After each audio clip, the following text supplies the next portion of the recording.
दे रहे हैं। खास मेहमान हमारे साथ जुड़े हुए हैं और इस पूरे जो पाकिस्तान की तरफ से प्रतिक्रियाएं आ रही हैं, न्यूक्लियर वॉर की धमकी पाकिस्तान की तरफ से दी जा रही है, इसके पहलू को समझेंगे। हमारे साथ रिटायर्ड ग्रुप कैप्टन उत्तम कुमार सर हैं, वहीं रिटायर्ड ब्रिगेडियर विजय सागर धीमान सर मेरे साथ जुड़े हुए हैं। सर, आप दोनों का बहुत बहुत स्वागत करती हूं। धीमान सर, सबसे पहले आपका टेक चाहूंगी। जिस तरह से पाकिस्तान ने अब न्यूक्लियर वॉर का जिक्र किया है, सिंधु जल समझौते को निरस्त करना एक तरह से युद्ध की चेतावनी माना है पाकिस्तान ने, कैसे देखा जाए इस तरह की गीदड़ भभकियों को जो पाकिस्तान दे रहा है?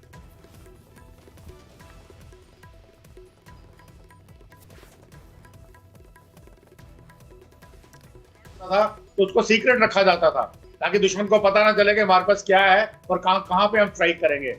आजकल जमाना बदल गया है, आजकल सब कुछ ओपनली बताया जाता है। अगर आपके पास जो कैपेबिलिटी है उसको सार्वजनिक तौर पे बताया जाता है एक किस्म का दबाव बनाने के लिए। तो उसी तरह से पाकिस्तान को मालूम है कि इंडिया के साथ कन्वेंशनल वॉर में वो नहीं जीत सकता, और उसने ट्राई की 47 में, 65 में, 71 में, उसके बाद कारगिल में, और इसलिए उन्होंने शुरू किया प्रॉक्सी वॉर। अब जब लड़ाई की बात आ रही है तो उनको पता है कि उनकी आर्म फोर्सेस तैयार नहीं है, और उनकी आर्म फोर्सेस बटी हुई हैं। इस वक्त उनकी आर्म फोर्सेस जो है अफगानिस्तान बॉर्डर पे है, टीटीपी से लड़ रही हैं। उनकी आर्म फोर्सेस बलोचिस्तान में फंसी हुई हैं, बलोचिस्तान लिबरेशन आर्मी के साथ। तो उसको अब डर लग रहा है, तो वो एक न्यूक्लियर बोगी दे रहा है। उसको मालूम है, उनके जो विचारक है या उनके भी बुद्धिजीवी होंगे, उनको भी 2-3 चीजें मालूम है। पाकिस्तान ने एक एग्रीमेंट किया हुआ है यूएस के साथ, जिसके तहत उनके जितने न्यूक्लियर वेपन्स हैं उनकी वो हर महीने स्टेट देते हैं, कितने हैं, कहां पे हैं, किस स्टेट में हैं। तो अमेरिका को एग्जैक्टली पता है कि पाकिस्तान के न्यूक्लियर वेपन कहां हैं, और अमेरिका उनको कभी भी वो यूज नहीं करने देगा। और अगर फिर भी वो हिमाकत करते हैं न्यूक्लियर वेपन यूज करने की, तो उनको ये भी पता होना चाहिए कि इंडिया भी न्यूक्लियर स्टेट है। इंडिया सेकंड स्ट्राइक डेफिनेटली करेगा, और हमारी सेकंड स्ट्राइक जो है वो घातक होगी। पाकिस्तान छोटा सा कंट्री है, उनका जो सर्वस्व खत्म होने का चांस है। जैसे आपको मैं कारगिल के बारे में बता दूं, कारगिल के दौरान वाजपेयी साहब को रात को 9 बजे अमेरिका से फोन आया कि देखिए कल पाकिस्तान आप पे न्यूक्लियर स्ट्राइक करने वाला है, उन्होंने डिसीजन ले लिया है। तो वाजपेयी साहब का रिस्पॉन्स क्या था? उन्होंने बोला था 9 बज गए हैं, मुझे नींद आ रही है, मैं सोने जा रहा हूं, पर उनको यह बता देना यदि उन्होंने न्यूक्लियर स्ट्राइक करी तो कल सुबह जब सूरज निकलेगा पाकिस्तान दुनिया के नक्शे पे नहीं होगा। तो इसलिए उसकी वो एक बोगी है, उससे हमें डरने की कोई जरूरत नहीं है, एब्सोल्युटली कोई जरूरत नहीं है। बिल्कुल। उत्तम कुमार सर, आपसे समझना चाहूंगी, क्योंकि अगर न्यूक्लियर वेपन्स की बात की जाए और न्यूक्लियर वॉरहेड्स की अगर बात की जाए तो ठीक है, पाकिस्तान के पास भारत से 5, 7, 10 संख्या ज्यादा होगी न्यूक्लियर वॉरहेड्स की, लेकिन भारत की जिस तरह से नीति है, नो फर्स्ट यूज की नीति, कितना असर पड़ेगा? क्या इस नीति को ऐसी सिचुएशन में अभी भी प्रासंगिक माना जाए? क्या ये नीति बदल सकती है? भारत इसको लेकर कोई और बड़ा निर्णय, कोई और डिसीजन, कोई और रिव्यू कर सकता है इस नीति को लेकर?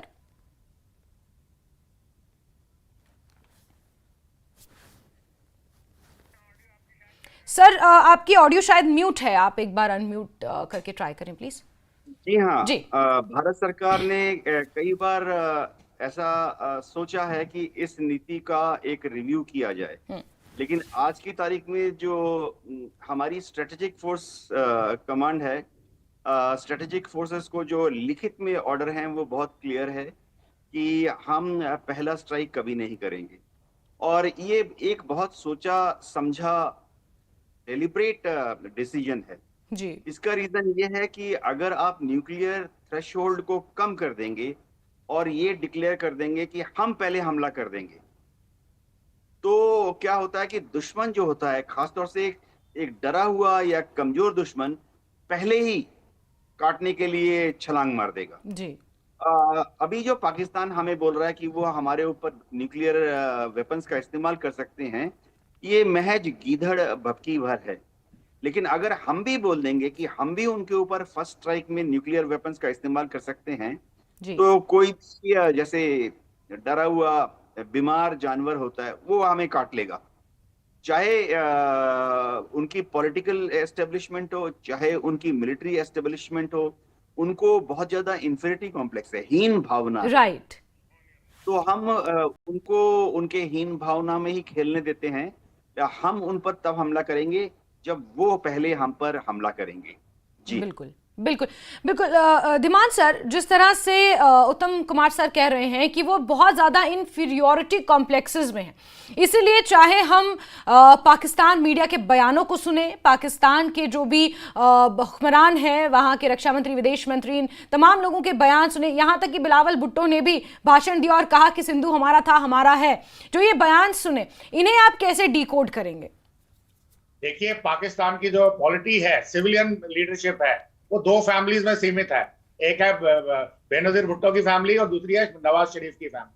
और इन्होंने आपस में नेशनल लेवल पे एक प्राइम मिनिस्टर है, एक प्रेसिडेंट है, और स्टेट लेवल पे एक स्टेट की चीफ मिनिस्टरशिप एक के पास है, दूसरे के पास है। उसके अलावा खैबर पख्तूनख्वा को ये कुछ समझते नहीं, बलोचिस्तान इनके हाथ में है नहीं। तो अब ये इन्होंने अपनी सत्ता बनाए रखनी है। अभी उनको पता है कि as far as economically Pakistan failure है, एडमिनिस्ट्रेशन के मामले में पाकिस्तान फेलियर है, लोगों के पास खाने को पैसा नहीं है। सिंध और पंजाब में जो हम पानी की भी बात कर रहे हैं, अभी तो पानी हमने रोका नहीं है। जब पानी रोकेंगे, अभी भी जो फुल पानी जो उनको दे रहे हैं, उसमें भी सिंध और पंजाब में झगड़ा है। सिंध ऑलरेडी कन्वर्ट हो रहा है डेजर्ट के अंदर, क्योंकि वहां पानी पंजाब वाले उनको देते नहीं, तो झगड़ा ऑलरेडी है। तो दुनिया इस वक्त त्राही त्राही है, लोगों के पास खाने को कुछ नहीं है। इन्फ्लेशन जो है 25% से ज्यादा जा चुकी है। आटा वहां पे 300 रुपए किलो मिलता है, पेट्रोल वहां पे आई थिंक 400 या 800 रुपए, सब फिगर रिडिकुलस फिगर पर लीटर मिलता है। तो इन चीजों से लोगों का ध्यान हटाने के लिए उनको एक मौका मिला है। उन्होंने शायद ये पहलगाम मैसेकर करवाया इसीलिए है कि सेबर रेटलिंग हो, भारत धमकी दे और ये भी अपनी पॉपुलेशन को भड़काएं, एंटी इंडिया सेंटिमेंट ला करके, ताकि उनको भूल जाए कि उनके पास खाने को रोटी नहीं है, उनके पास रात को बिजली नहीं है, उनके पास पीने के लिए पानी नहीं है, उनके पास एनर्जी नहीं है। तो ये, और एनर्जी अगर मान लो और कम हो जाती है, जो चाइना कंट्रोल कर चुका है, उनके पास पैसे नहीं है कि कोल का इंपोर्ट कर सकें। $8 बिलियन का टोटल फॉरेन रिजर्व उनके पास है, जो मेरे ख्याल में 1 महीने से ज्यादा नहीं चलेगा। तो इस तरह से जो चीजें हो रही हैं, ये एक किस्म का लोकल पॉपुलेशन का ध्यान बटाने के लिए, उनको एंटी इंडिया भड़काने के लिए कर रहे हैं। परंतु इस वक्त इंडिया इस पर ही बहुत क्लियर है। मोदी जी का जो परसों आपको बयान मिला बिहार में, बहुत क्लियर था, और we are definitely going to strike at our time of choosing, at our place of choosing. जब भी हम उसको अप्रोप्रिएट समझेंगे, एक इंटीग्रेटेड तरीके से पाकिस्तान को पहलगाम मैसेकर का बदला भी लेंगे और आतंकवाद को जड़ से मिटाएंगे वंस फॉर ऑल। अभी हम बालाकोट या उड़ी करके रुकने वाले नहीं है, हम इसको अल्टीमेटली खत्म करेंगे once for all, so that आगे हमें ये तंग ना करे। बिल्कुल। उत्तम कुमार सर, हाल ही में पाकिस्तान के रक्षा मंत्री ख्वाजा आसिफ, उन्होंने ये बयान दिया कि हम 3 दशकों से अमेरिका के लिए ये गंदा काम करते आए हैं। यानी कि जब ये हमला हुआ, उस वक्त जो पाकिस्तान की प्रतिक्रिया आई, उसमें कहा कि इस हमले में हमारा कोई लेना देना नहीं है, अगर भारत ने हम पाकिस्तान को जिम्मेदार ठहराया तो फिर इसका बदला लिया जाएगा। लेकिन अब धीरे धीरे जैसे परतें खुलती जा रही हैं, मीडिया के बयान जो सामने आ रहे हैं पाकिस्तान की तरफ से, पाकिस्तान के हुक्मरानों की तरफ से, इस बयान को कैसे देखा जाए? अमेरिका के इन्वॉल्वमेंट, पाकिस्तान ने इस बात का जिक्र किया है कि 3 दशकों से हम अमेरिका के कहने पर यह गंदा काम करते आए हैं। और टाइमिंग अगर देख ली जाए सर, 1 मिनट, क्योंकि उस वक्त अमेरिका के उपराष्ट्रपति जेडी वेंस पहुंचे हुए थे भारत। हाँ, देखिए, उनकी जो काली दिल है और काली जुबान पे आ गई, ये एक ओपन सीक्रेट था कि पाकिस्तान भाड़े के सिपाहियों को तालिबान के नाम पर अफगानिस्तान भेजता था कि वो रूस से लड़ें, अमेरिका से लड़ें। जी, ये पाकिस्तान की कूटनीतिक इमेच्योरिटी दिखाती है कि उनमें कितना बच्चापन है। उन्होंने अमेरिका के इशारों पर तालिबान को खड़ा किया, रूस के विरुद्ध लड़ाया, फिर बाद में उन्होंने इसी तालिबान का इस्तेमाल किया और अमेरिका को अफगानिस्तान से खदेड़ दिया। और लगातार उनको दशकों से लग रहा है कि इसी तालिबान या तालिबान जैसे संगठनों का इस्तेमाल करते हुए वो भारत को भी नीचा दिखा सकते हैं, कश्मीर हमसे ले सकते हैं। जग जाहिर बात है कि दुनिया को मालूम है कि दुनिया में अगर आप टॉप 100 आतंकवादियों की लिस्ट बनाएंगे तो उसमें 99 नाम पाकिस्तान से आ रहे हैं। बिल्कुल। ओसामा बिन लादेन को ये छुपा के रखे हुए थे और अमेरिका की आंख में धूल झोंकते रहे कि वो पता नहीं कहां पर है। फाइनली CIA ने उसको ढूंढ निकाला, CIA ने उसको वहीं पे मारा पाकिस्तान के अंदर। और मजे की चीज थी, वो सिर्फ पाकिस्तान की जो छावनी थी उससे 3 किलोमीटर दूर रहता था, एक बड़े विशाल घर के अंदर। तो एक छावनी में अगर कोई रह रहा है 3 किलोमीटर दूर, उनको पता नहीं था। अच्छा, वैसे मैं पाकिस्तान के मिलिट्री साइकोलॉजिकली की बात कर देता हूँ। जी। पाकिस्तान की आर्मी और आईएसआई की एक बहुत बड़ी दिक्कत है। दिक्कत ये है कि वो जानते हैं कि वो भारत के मुकाबले फौजी ताकत उनकी आधी है, 1/3 है, तो बेचारे तिल मिला के कुल मिला के रह जाते हैं। वो जानते हैं कि अगर उन्होंने हिंदुस्तान से भिड़ने की कोशिश की तो कहीं नहीं टिकेंगे बैटलफील्ड में। बिल्कुल। लेकिन इसीलिए वो छोटे छोटे आतंकवादियों को भेजते रहते हैं, यहाँ धमाका करो, जम्मू कश्मीर में ऐसे आतंकवादी गतिविधियों को राइट। अंजाम दो। उनके तो एक मिनिस्टर ने बोल दिया, वी विल, कि हम भारत के ऊपर 1000 छोटे छोटे प्रहार करेंगे, कट्स। तो ये उनकी मनोभावना दर्शाता है कि वो भारत के बराबर खड़े होने की कोशिश कर रहे हैं, बिल्कुल। जबकि वो भारत के 1/4 हैं। बिल्कुल बिल्कुल। धीमान सर, अब अगर हम बात करें पाकिस्तान उच्चायोग के अफसरों की, लंदन में जो हरकत उन्होंने की है, इसे कैसे देखा जाए? क्योंकि अभी तक तो भारत को गीदड़ भभकियां पाकिस्तान देता है, भारत के सामने तो पूरी तरह से बेनकाब है पाकिस्तान, लेकिन अब पूरे विश्व के सामने बेनकाब हो रहा है अपनी इस तरह की हरकतों से। आपने भी, मैं आशा करती हूँ, वीडियो देखा होगा जिसमें जब इंडियन डायस्पोरा पाकिस्तान उच्चायोग के बाहर प्रदर्शन कर रहा था, स्टूडेंट्स प्रोटेस्ट कर रहे थे और बालकनी में खड़े होकर, ये वहां के स्टूडेंट्स के बयान है कि चाय के कप दिखाकर, अभिनंदन का पोस्टर दिखाकर गला काटने का इशारा वो अधिकारी कर रहे हैं, वो अफसर कर रहे हैं और उन्हें भड़का रहे हैं उन स्टूडेंट्स को। देखिए, मैं इसको बचकानी और एक बड़ी एब्सोल्युटली क्या कहूंगा, इनसेन घटना कहूंगा। क्योंकि एक कर्नल लेवल का ऑफिसर कभी भी बैल्कनी में आके ऐसे नहीं खड़ा होएगा पोस्टर लेकर के। जो उसका लेवल है वो डिफेंस अटैची है, पाकिस्तानी की सेना का one of the best officers होएगा जो चूज किया जाता है as a defence attaché to a foreign country, और वो कर रहा है। इसका मतलब ये बचकानी हरकत है, नंबर 1। मैं उसके अभी पोस्टर्स में पकड़ा, उसको मैं भी आता हूँ। पहले उन्होंने जो वहां पे फ्लेक्सेस लगाए हुए हैं कि we are in solidarity with Kashmiri. यार, if you are in solidarity with Kashmiris, why did you kill them? Exactly. Why did you hit their liveliness? अब टूरिज्म और हॉर्टिकल्चर 2 ही लाइवलीहुड है कश्मीरियों के पास, आपने उसी पे डायरेक्ट हमला किया है। क्यों? आपने वंदामा में उनका खून बहाया, बीज बराड़ा में वंदामा, छत्तीसगढ़, आई मीन कितनी घटनाएं मैं बताऊं जब आपने उनका खून बहाया और कहते हैं हम उनके साथ। I mean what does it mean? और अब ये कश्मीरी समझ गए हैं। अभी पोस्टर पे आते हैं, पोस्टर पे वो अभिनंदन का फोटो दिखा के क्या दिखाना चाहते हैं हमको? अभिनंदन जो था, उसका हवाई जहाज हिट हुआ था, उसको वहां पे बेल आउट करना पड़ा था, पाकिस्तानियों के कब्जे में था 2 दिन के लिए।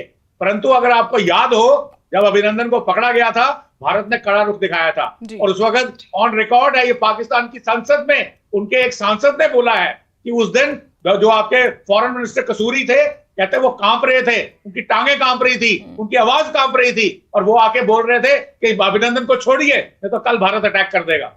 अगर वो हालत थी तो आज अभिनंदन को दिखा के वो आपकी पराजय है या विजय है?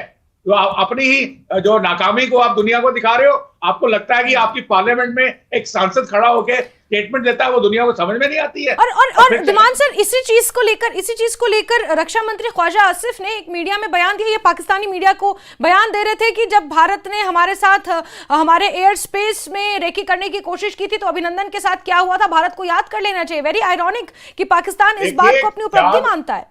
याद क्या करना, हमने अटैक किया था, सक्सेस थी, बालाकोट सक्सेस थी, इन्होंने काउंटर अटैक किया, हमने उनको फिर भगाया। वहां पे MiG-21 एक बड़ा पुराना विंटेज का एयरक्राफ्ट था, वो नहीं रोल नहीं कर सका ठीक टाइम पे मिसाइल को अवॉइड करने के लिए, इट गॉट हिट नॉर्मल। पर आपके पास दम था उसको अपने पास रखने के लिए या उसका बाल भी बांका करने के लिए, आप उस वक्त क्यों नहीं बोले? अच्छा, दूसरा उनका मैं आपको बताऊं, ये इनके जो प्रधानमंत्री थे इमरान खान साहब, 26 जुलाई 2019 उन्होंने टेलीविजन के ऊपर आके बोला है कि पाकिस्तान के अंदर 40,000 टेररिस्ट तैयार हैं, 300 टेररिस्ट तंजीमें हैं, ये प्राइम मिनिस्टर बोल रहा है। तो इसके ज्यादा कैंडिड कन्फेशन और क्या हो सकती है? और आजकल या परसों शायद उनका डिफेंस मिनिस्टर पार्लियामेंट में बोल रहा है कि हम 3 दशकों से ये डर्टी काम कर रहे हैं यूएस का और वेस्ट का, और फिर उसने यूके का नाम भी लिया है। तो इसका मतलब यूके के अंदर जो वहां पे इनके मेयर हैं लंदन के, वो भी पाकिस्तान ओरिजिन के हैं, तो उनकी सिंपैथीज भी इनके साथ हैं। तो ये उनकी क्या उनके उस उकसाने पे ये बालकनी में आके खड़े हुए हैं। और गला किसका काटेंगे? यार, तुम फौजी ऑफिसर हो, you are not supposed to be talking like a jihadi. गला काटने के बाद जिहादी करता है ना जो रेडिकलाइज्ड हो, तो फिर आपका मतलब है कि आप एक प्रोफेशनल सोल्जर नहीं हो, आप जिहादी हो, जिहादी बनो। और शर्म आनी चाहिए, दिखा क्या रहे हो लोगों को? अपनी ही नाकामी की कहानी सुना रहे हो ओपनली, वो भी बेशर्म होके। So that is all I have to say about this incident. बिल्कुल। उत्तम कुमार सर, जिस तरह से ब्रिगेडियर धीमान सर भी कह रहे हैं कि अपनी ही नाकामयाबी का चिट्ठा पाकिस्तान ने खोलकर रख दिया है और खुद ये टीवी चैनल्स पर आकर कह रहे हैं कि हम 3 दशकों से इस तरह के काम कर रहे हैं, और अभी जो ये पहलगाम हमला हुआ उसके बाद जो त्वरित प्रभाव से पाकिस्तान में किया जा रहा है वो ये कि रावलपिंडी से जो उनके वहां पर प्रशिक्षण कैंप है जहां पर वो आतंकवादियों को तैयार करते हैं, वहां से उन्हें उठाकर सेफ हाउसेज में पहुंचाया जा रहा है, सेफ स्पेसेस में पहुंचाया जा रहा है। तो क्या ये बात अपने आप में स्पष्ट नहीं है कि पाकिस्तान टीआरएफ जैसे छोटे आतंकवादी संगठनों की आड़ में भारत में अस्थिरता, कश्मीर में जिसके साथ कहते हैं कि हम सॉलिडेरिटी के साथ खड़े हैं, जिसे वो कहते हैं कि हमारी जगलर वेन है, वहां के लोगों के पेट पर लात मारी जा रही है पाकिस्तान की तरफ से?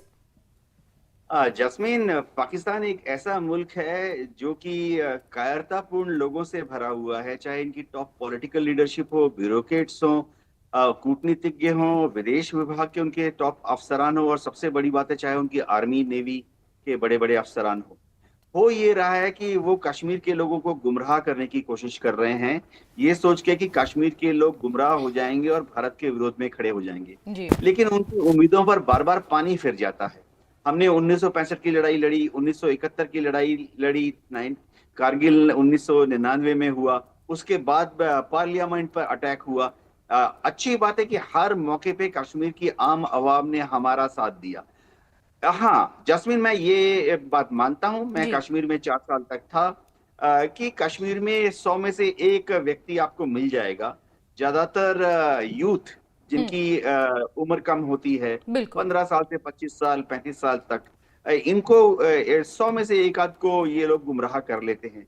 शायद कुछ ऐसे भी हैं 100 में से 1 जो चंद चांदी के सिक्कों के लिए पाकिस्तान की शह पर उनके लिए काम करते हैं, लेकिन कश्मीर की जो आम आवाम है वो सॉलिडली भारत के साथ खड़े हैं। उनके बच्चे हिंदुस्तान में पढ़ रहे हैं। आज कश्मीर के जो बच्चे हैं वो IIM, IIT सब जगह पढ़ रहे हैं, वो IAS, IPS सब ज्वाइन कर रहे हैं। तो पाकिस्तान है कि मानता नहीं है, तिलबुलाया हुआ है, कुलबुलाया हुआ है। जी बिल्कुल बिल्कुल सर, और तमाम पहलू हैं जिन पर हम इसी तरह से चर्चा करते रहेंगे। ब्रिगेडियर धीमान सर, आपका बहुत बहुत शुक्रिया हमारे साथ जुड़ने के लिए, और उत्तम कुमार सर हमारे साथ बने रहेंगे। आगे भी हम इस चर्चा को यूं ही जारी रखेंगे और समझने की कोशिश करेंगे। कई और पहलू हैं, पहलगाम हमले को जिस तरह से अंजाम दिया गया, ये सोची समझी साजिश थी पाकिस्तान की, और जो ये तस्वीरें सामने आई हैं, ये तस्वीरें मोहर लगा रही हैं उस साजिश पे। और आप देखिए जिस तरह से रक्षा विशेषज्ञों का ये मानना है कि जो बहुत क्रीम क्लास के जो सेना के अधिकारी होते हैं वो उच्चायोग में बतौर राजनयिक या किसी उच्च पद पर तैनात किए जाते हैं, जब दूसरे देशों में बतौर एम्बेसडर्स उनकी तैनाती होती है।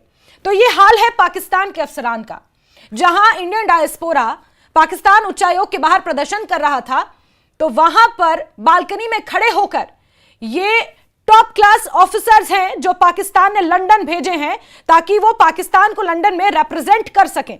और क्या रिप्रेजेंटेशन है पाकिस्तान की, आप अपनी आंखों से देख लीजिए।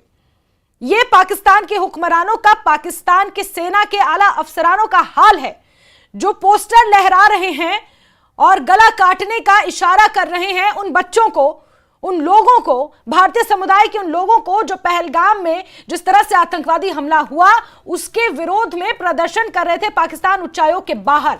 उस पाकिस्तान उच्चायोग के बाहर जिस पाकिस्तान ने इस हमले को करवाने में एक बहुत बड़ी भूमिका निभाई है, और हर जगह मंचों से इस बात को बाकायदा एक्सेप्ट भी पाकिस्तान कर रहा है।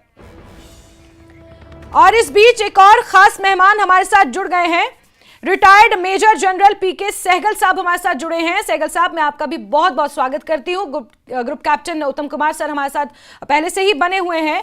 सहगल सर, मेरा सवाल आपसे है, सबसे पहले आपका मैं रिएक्शन चाहूंगी जिस तरह से पाक उच्चायोग लंदन में पाकिस्तान के जो अधिकारी हैं, वहां पर जो राजनयिक हैं, उन्होंने जिस तरह से हरकत की, इंडियन डायस्पोरा प्रदर्शन कर रहा था और वो गला काटने का इशारा कर रहे हैं, क्या ये इस बात पे मोहर नहीं है कि पाकिस्तान इस आतंकवादी हमले में पूरी तरह से शामिल था, शुमार था? देखो, डिजिटल फुटप्रिंट्स तो ऑलरेडी हिंदुस्तान ने साफ तौर पे कहा है कि वो कराची में जाते हैं, और कराची में उनका कंट्रोल रूम था जहाँ सारी प्लानिंग और एग्जीक्यूशन हुई थी इस मिशन की। पाकिस्तान की हुकूमत, पाकिस्तान की ISI, पाकिस्तान का आर्मी और पाकिस्तान का आतंकवादी ग्रुप सारे मिले हुए थे और ये इस ऑपरेशन को अंजाम दिया तकरीबन over a period of 2 to 3 months, 2 से 3 महीने से इसकी प्लानिंग हो रही थी। लेकिन और जो पाकिस्तान का कर्नल साहब दिखा रहे हैं लंदन में बैल्कनी में खड़े थे गला काटने का, वो वही इसी माफी की अनडिग्निफाइड डिपिक्शन कर रहे हैं जैसे उनके आर्मी चीफ मुनीर खान ने तकरीबन 7 दिन पहले जो भाषण दिया था, वो भाषण एक मौलाना का भाषण था, बट बिल्कुल बदतमीजी का भाषण था। और किसी कंट्री के senior army officer leave aside the chief of army staff इस माफी का भाषण कभी भी नहीं देते। बिल्कुल। तो पाकिस्तान किस हद तक गिर चुका है वो सारी दुनिया जानती है। इस एक्शन के बाद में पाकिस्तान पूरी तरह से एक्सपोज हो चुका है। एक भी देश ने पाकिस्तान का साथ नहीं दिया। 65 से ज्यादा मुस्लिम देश है जी। सारे के सारे मुस्लिम देश हिंदुस्तान के साथ खड़े हैं। आज 8 पाकिस्तान के जो बड़े सपोर्टर होते थे, Saudi Arabia, UAE, Oman, Qatar वगैरह, उन्होंने अपना देश का सबसे बड़ा सिविलियन अवार्ड हमारे प्रधानमंत्री को दिया है। 8 मुस्लिम नेशन ने हमारे प्रधानमंत्री को सम्मानित किया अपने देश के सबसे बड़े अवार्ड से।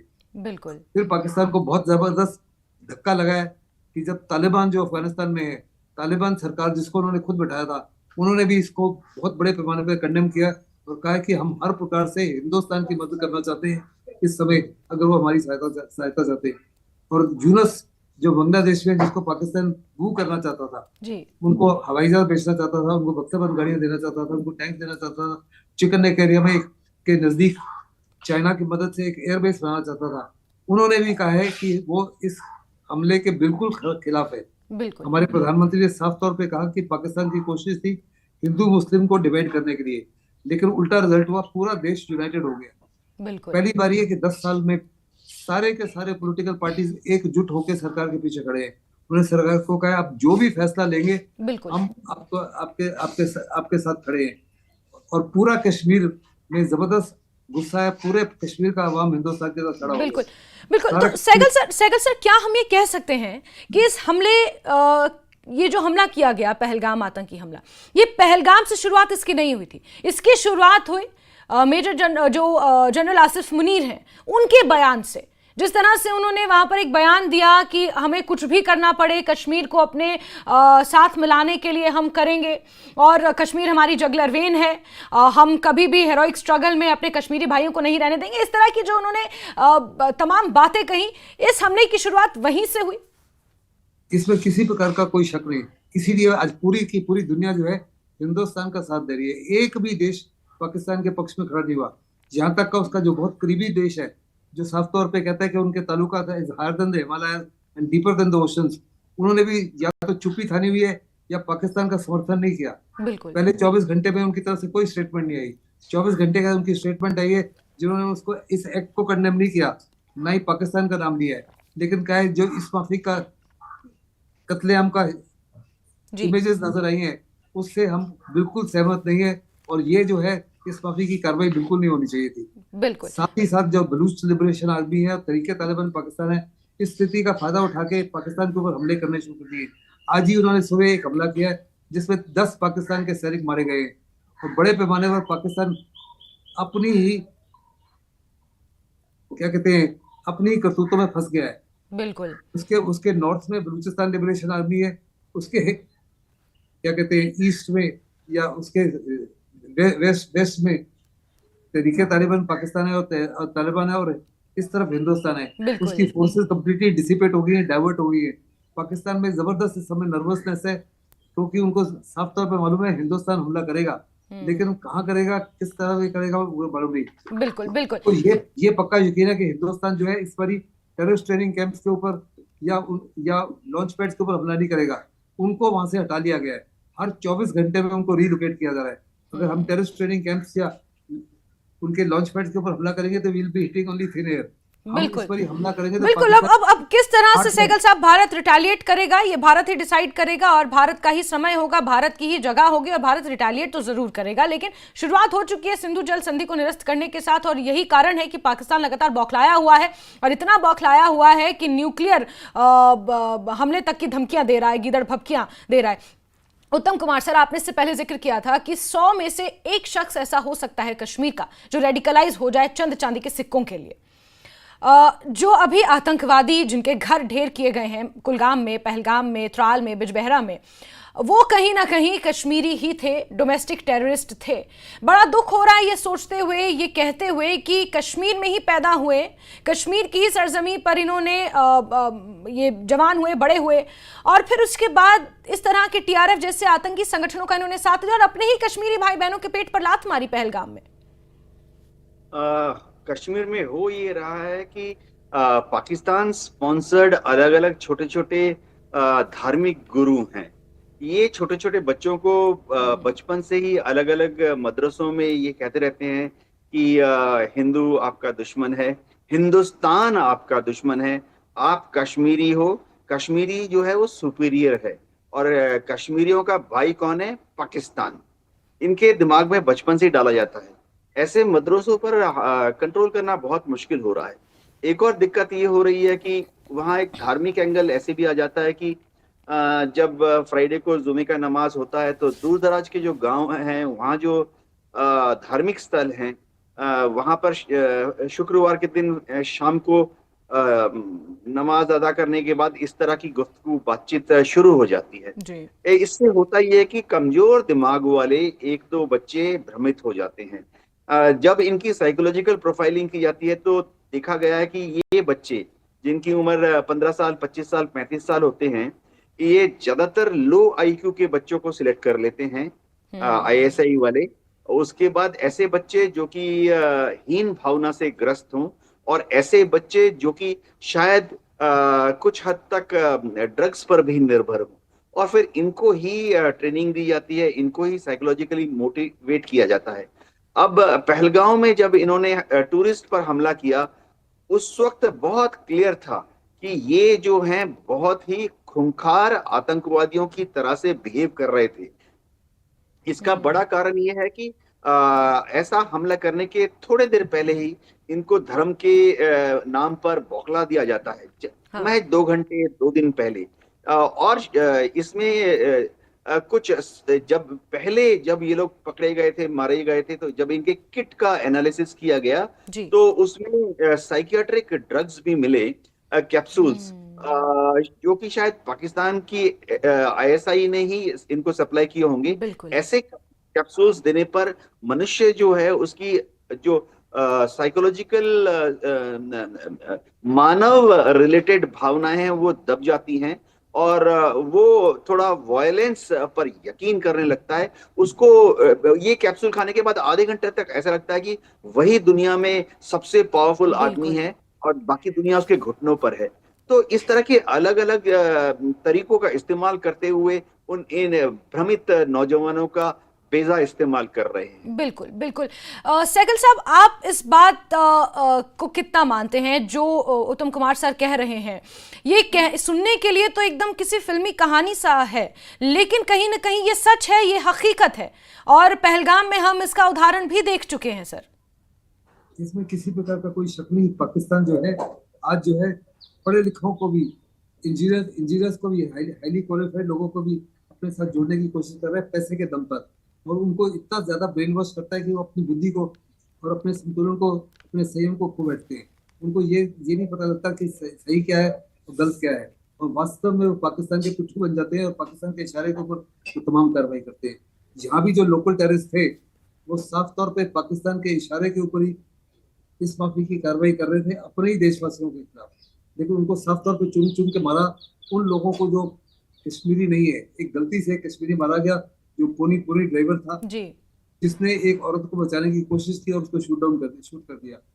इसके अलावा उन्होंने हर एक जो टूरिस्ट था उसका आइडेंटिटी कार्ड चेक किया, उसको कहा कलेमा पढ़ सुनाओ, और कुछ के कपड़े भी उतरवाए ये देखने के लिए वास्तव में वो हिंदू है या मुस्लिम है।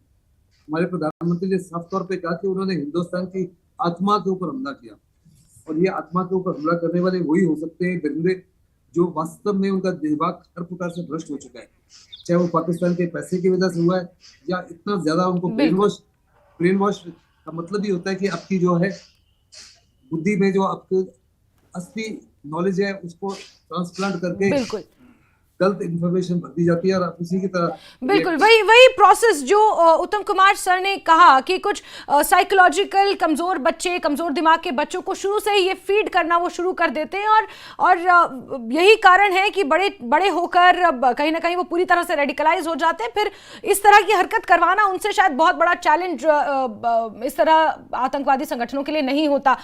उत्तम कुमार सर और सहगल सर, मैं चाहूंगी कि एक बार जो पाकिस्तान के विदेश मंत्री हैं इसहाक डार, उनका क्या कुछ कहना है, संसद में उन्होंने क्या कुछ कहा है, आप सुनिए, फिर हम उस पर आगे चर्चा करेंगे। कि अगर पाकिस्तान की तरफ किसी किस्म की एडवेंचरिज्म का किसी को खाम ख्याली है तो वो भूल जाए। पाकिस्तान की आर्म फोर्सेस पूरी तरह तैयार है। देखें, अल्लाह ताला ने आपको एक न्यूक्लियर कुव्वत बनाया है, अल्लाह ताला ने पाकिस्तान को एक मिसाइली कुव्वत बनाया है।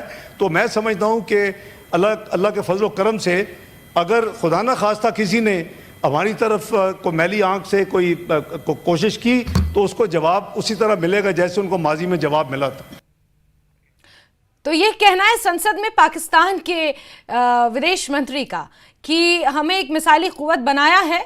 उत्तम कुमार सर, इस बयान को कैसे डिकोड किया जाए, क्योंकि पाकिस्तान अब अपनी तरफ से ही सेल्फ एनालाइज कर रहा है कि अब भारत पता नहीं एयर स्ट्राइक करेगा, भारत पता नहीं जमीनी कार्रवाई करेगा, समुद्री कार्रवाई करेगा, और कहीं ना कहीं वो कॉम्प्रिहेंड नहीं कर पा रहे हैं। शायद यही कारण है कि इस तरह से बयान दिया जा रहा है और अपने आवाम को, अपने लोगों को ये समझाने की कोशिश की हम पूरी तरह से तैयार हैं लेकिन हमें पता नहीं है कि भारत आगे क्या करेगा। तो एक तरह से कमजोरी पड़ा है पाकिस्तान इस वक्त। जी हाँ जस्मीन जी, ये संसद में इस तरह के बयानबाजी करना निहायत गैर जिम्मेवार कार्रवाई है। ये दिखाता है कि वहाँ सांसद हो, मंत्री हो, सबको पता नहीं है कि संसद में किस तरह से बात करना है। ये तो खुद ही अब अपनी इन बयानों में फंसते जा रहे हैं। ये सोच रहे हैं कि ऐसे बयान इशू करके ये पाकिस्तान की जो अवाम है उनको अपने साथ रखेंगे।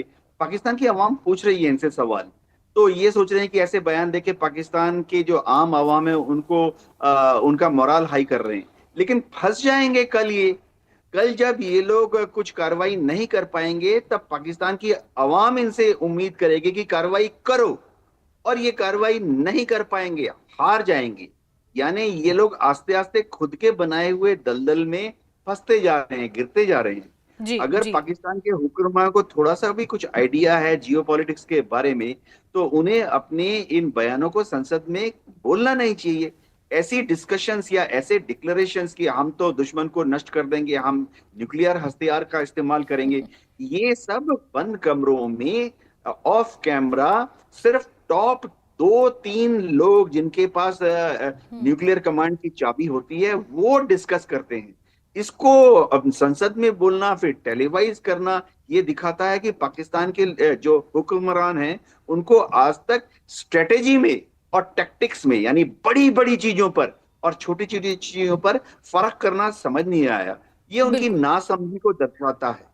बिल्कुल बिल्कुल, इसमें कोई दो राय नहीं, ना समझी तो है ही। पाकिस्तान की डेमोक्रेटिक स्टेबिलिटी तो पाकिस्तान ने कभी देखी ही नहीं है और शायद यही कारण है कि वो लोग जानते भी नहीं है कि अपनी चीज़ों को कैसे आपको खुफिया रखना है और किस तरह से स्ट्रैटेजिकली आगे बढ़ना है। ये पाकिस्तान के साथ मेल नहीं खाता। सहगल साहब, आप कैसे देख रहे हैं इस बयान को जो विदेश मंत्री ने दिया है, और साथ ही साथ पाकिस्तान की गिदड़ भपकियां चाहे वो बिलावल भुट्टो की तरफ से आए हों, और एक बड़ा महत्वपूर्ण एंगल है पीओके का, उसे आप कहां देख रहे हैं इस वक्त? पीओके की स्थिति को आप कैसे आंकेंगे? देखो, ज्यादा पीओके का ताल्लुक है, पीओके तो पाकिस्तान के बिल्कुल खिलाफ है। पीओके साफ तौर पे कहता है कि हमको आजादी चाहिए पाकिस्तान के जुल्मों से जी, और वो हिंदुस्तान के साथ मिलना चाहता है। लेकिन जो उनका बयान है, पाकिस्तान के लोग भी इंटरनेशनल एनवायरनमेंट को समझ रहे हैं, उनको देख रहे हैं, उनको साफ तौर पे नजर आ रहा है कि उनके साथ आज एक भी देश खड़ा नहीं हुआ, एक भी मुस्लिम देश 65 में से एक भी देश खड़ा नहीं हुआ। उनके यहाँ बड़ी नर्वसनेस है, फौज में नर्वसनेस है, फौज वर्टिकली डिवाइड हो चुकी है। बलूचिस्तान लिबरेशन आर्मी तरीके तालिबान पाकिस्तान उसका फायदा उठा रहा है और उनके ऊपर हमले कर रहा है। और उनके लोगों का भी मोरल और मोटिवेशन कमजोर हो रहा है। उसी को कायम रखने के लिए वो साफ तौर पे इस पर की बातचीत कर रहे हैं ताकि उनके लोगों का मोरल और मोटिवेशन ना गिरे और अपनी फोर्सेस का जो है हिम्मत उसको बढ़ा सके। बिल्कुल। वो साफ तौर पे बड़े बड़े नर्वस है, बड़े घबराए हुए हैं। ये जांच करके हिंदुस्तान 100% हमला करेगा। साथ ही साथ उनके जो आतंकवादी के आका हैं, हिंदुस्तान के प्रधानमंत्री ने साफ तौर पे कहा कि जहां भी पहले जो परपेट्रेटर थे वो, और उनके पीछे जो उनके आका थे और उनके पीछे जो प्लानर और एग्जीक्यूटर थे, किसी को भी नहीं छोड़ेंगे, चाहे दुनिया में कहीं भी छुप जाए। जी। पाकिस्तान के आर्मी और आईएसआई ने उनको ऑलरेडी रीलोकेट कर दिया है, लेकिन हिंदुस्तान जो है इस समय उसको हर प्रकार की इंटरनेशनल असिस्टेंस मिल रही है इन टर्म्स ऑफ इंटेलिजेंस। बिल्कुल। रहेगा, इसमें किसी प्रकार का कोई शक नहीं। और पहली बारी हिंदुस्तान ने एक इशारा किया है कि बिन लादेन की तरह हम आपके देश में घुसकर इन आका को मारेंगे। और हो सकता है कि सबसे पहला हमला जो होगा वो शायद भावलपुर में होगा। हमारे हमले होंगे इस बार, अगर आपको याद है सर्जिकल स्ट्राइक की थी हमने पीओके के अंदर, जी। सॉरी पीओके के अंदर की थी, जो बालाकोट स्ट्राइक की थी वो पुंथवा में की थी। हमको स्ट्राइक करनी है पाकिस्तान के हार्टलैंड के ऊपर। जब तक हम पाकिस्तान के हार्टलैंड के ऊपर हमला नहीं करेंगे, पाकिस्तान बाज नहीं आएगा। पाकिस्तान की तमाम प्रोविंसेस, चाहे वो सिंध हो, चाहे बलूचिस्तान हो, चाहे पख्तूनख्वा हो या पीओके हो, सारे के सारे तंग आ चुके हैं और वो चाहते हैं कि उनको किसी ना किसी से छुटकारा मिले। और हिंदुस्तान बड़े पैमाने पर अभी डिप्लोमेटिकली, पॉलिटिकली, इकोनॉमिकली उनको आइसोलेट कर रहा है और साफ तौर पे इशारा दे रहा है कि फ्रॉम हियर ऑनवर्ड्स। बिल्कुल। लेकिन ये डिप्लोमेटिक आइसोलेशन ही तो है पाकिस्तान की के साथ भारत ने जो पाकिस्तान के साथ किया है, डिप्लोमेटिक आइसोलेशन। और यही कारण है कि कहीं ना कहीं पाकिस्तान बौखलाया हुआ है और खुले मंचों से न्यूक्लियर वॉर की, न्यूक्लियर वेपन्स की गीदड़ भभकियां दे रहा है। उत्तम कुमार सर, भारत पाकिस्तान के बीच जो ये तनाव की स्थिति इस वक्त है, वॉर लाइक सिचुएशन, ये पाकिस्तान की प्रेस विज्ञप्ति में जो प्रेस नोट उन्होंने जारी किया था उसमें कहीं ना कहीं मेंशन है। ऐसे में पीओके की स्थिति का आकलन करना बहुत जरूरी हो जाता है। पीओके के लोग, पीओके की सिचुएशन इस वक्त क्या होगी, और भारत क्योंकि हमेशा से कहता है कि पीओके को बहुत जल्द हम अपने पाले में लेकर आएंगे, क्या ये अनुकूल समय है? जस्मीन, जहां तक पीओके की लीगल स्टेटस के बारे में मैं बता सकता हूं दर्शकों को कि 1948 में कश्मीर के महाराजा ने इंस्ट्रूमेंट ऑफ एक्सेशन भारत के साथ साइन किया था और उसके बाद ही legally speaking international rule based world के अनुसार पीओके पूरा का पूरा कश्मीर भारत का ही अभिन्न हिस्सा है।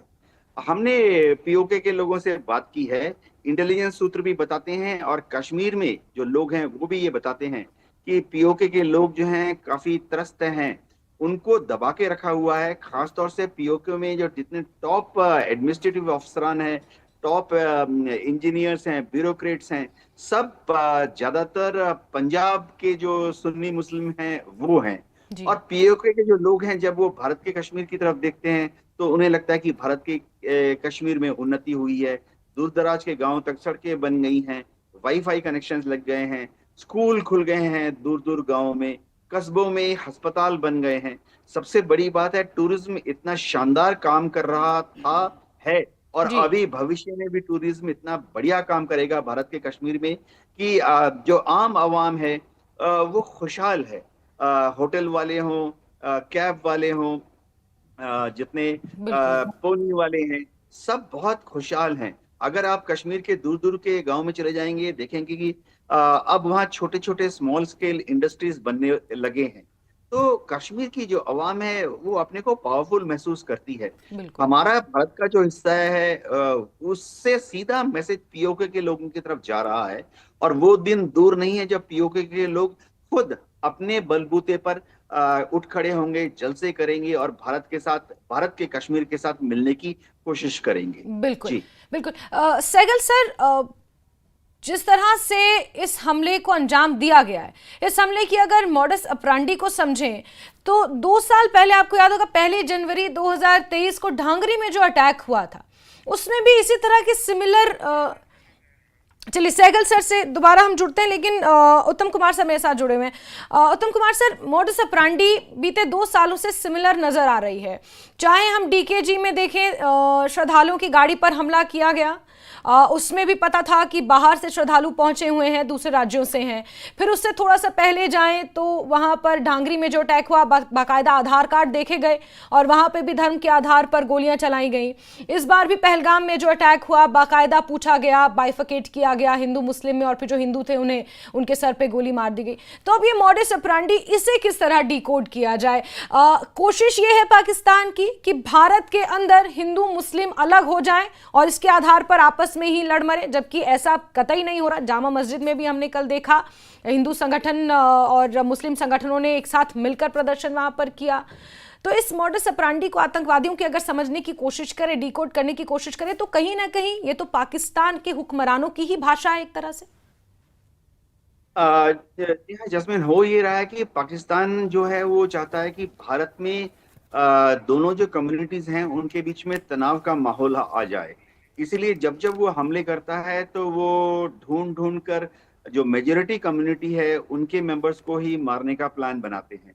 पाकिस्तान की आईएसआई शायद ऐसा सोच रही है, जो कि गलत है, होगा भी कभी नहीं, कि शायद ऐसा करने के बाद जो हिंदुस्तान में मेजोरिटी कम्युनिटी है वो आहत हो जाएगी, गुस्से में आ जाएगी और माइनॉरिटी कम्युनिटी के साथ बैर भावना को, वैमनस्य को बढ़ा देगी। शायद कहीं पर मेजोरिटी कम्युनिटी के लोग माइनॉरिटी कम्युनिटी पर हमला भी कर देंगे। लेकिन ये जो है उनके ख्याली पुलाव हैं। भारत के लोग एक साथ हैं, भारत में हमारे सारे कम्युनिटीज के लोग, सारे धर्मों के लोग एक साथ आगे बढ़ते हैं। आज भी हम देखते हैं कि भारत में अगर हम सोचें, अभी मैं अपने दोस्त से बात कर रहा था, सीनियर ऑफिसर हैं सर्विंग। अब भारत में तो हम अभी भी देखते हैं कि जितने टॉप जनरल्स हैं, एडमिरल्स हैं, एयर मार्शल्स हैं, उनमें हमारे मुस्लिम भाई कितनी अच्छी तरह से काम कर रहे हैं। जबकि पाकिस्तान का मैं बताता हूँ, उनके यहाँ पर उनकी फौज में वो पहली चीज तो हिंदुओं को लेते ही नहीं है, और लेते भी हैं तो सीनियर मोस्ट अफसर अब तक जो हिंदू बना है वहां पर वो महज एक लेफ्टिनेंट कर्नल था, उसको भी प्रीमेच्योर रिटायर करके घर में भेज दिया गया। मैं आपको एक मोटा मोटा अंदाजा देता हूं कि पाकिस्तान की फौज में इस वक्त कितने हिंदू काम कर रहे हैं, ज्वाइन किए हुए, महज 300, जबकि हिंदुस्तान में हमारी आर्म फोर्सेस में इस वक्त 29,000 हमारे मुस्लिम सोल्जर्स, सेलर्स और एयरमैन काम कर रहे हैं। उनको फक्र है कि वो हमारी फौज का हिस्सा हैं, और जिस दिन मौका मिलेगा वो भी अपना पूरा जोर लगाएंगे दुश्मन को हराने के लिए। बिल्कुल बिल्कुल उत्तम सर, और ये तमाम बातें हैं जो पाकिस्तान की बौखलाहट का कारण है। उन्हें लगा था कि भारत में अस्थिरता पैदा करेंगे, हिंदू मुसलमान को अलग करेंगे, लेकिन ऐसा होता हुआ बिल्कुल नजर नहीं आ रहा है, और ऐसा होगा भी नहीं कभी, क्योंकि पूरा हिंदुस्तान एक है, चाहे आम नागरिक हो या फिर पॉलिटिकल मोर्चे पर हो, हर कोई एक साथ इस वक्त खड़ा है और इस पहलगाम हमले की निंदा की जा रही है, और यह सबसे बड़ा कारण है पाकिस्तान की बौखलाहट का। उत्तम कुमार सर, बहुत बहुत शुक्रिया, आप हमारे साथ जुड़े और इस